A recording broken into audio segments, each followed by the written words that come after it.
అదే RTV app వార్తల్ని క్షణాల్లో చదివే అవకాశం ఉంటుంది. ఒక న్యూస్ పేపర్, ఒక టెలివిజన్ ఛానల్ మీ చేతుల్లో ఎప్పుడూ ఉంటాయి.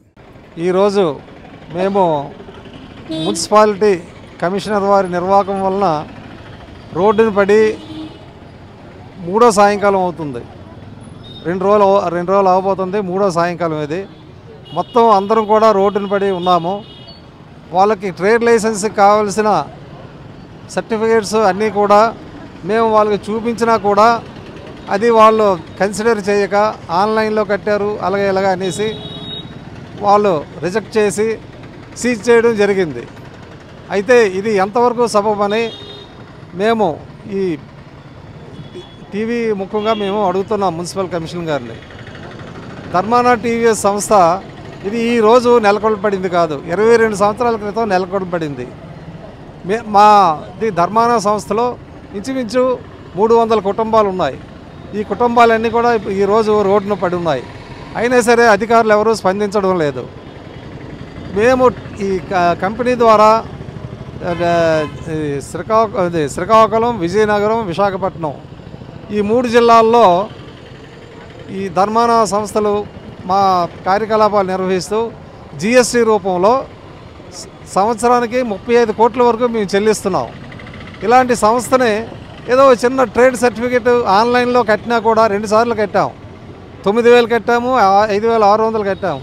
అయినా సరే దాన్ని కన్సిడర్ చేయకుండా ఏకపక్షంగా సీజ్ చేశారు.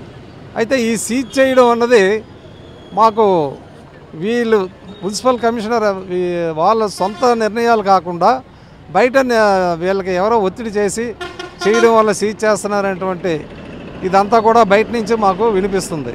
అందుచేత మేము ఈ టీవీ ముఖ్యంగా కలెక్టర్ గారికి తర్వాత ఎస్పీ గారికి విన్నవించేది ఏంటంటే, మీరు దీనిలో ఇన్వాల్వ్ అయ్యి ఈ మున్సిపల్ కమిషనర్ గారిని మా షోరూము సీజ్ చేసింది ఓపెన్ చేయించాల్సిందిగా కోరుచున్నాం. ఇమ్మీడియట్గా ఓపెన్ చేయాలి. ఎవరెవరైతే మాకు ఇలాగా హెరాస్మెంట్ చేశారో వాళ్ళు మనకి ఇచ్చి సారీ చెప్పాలి సార్, ఖచ్చితంగా చెప్పాలి సార్ మా ఎండి గారికి.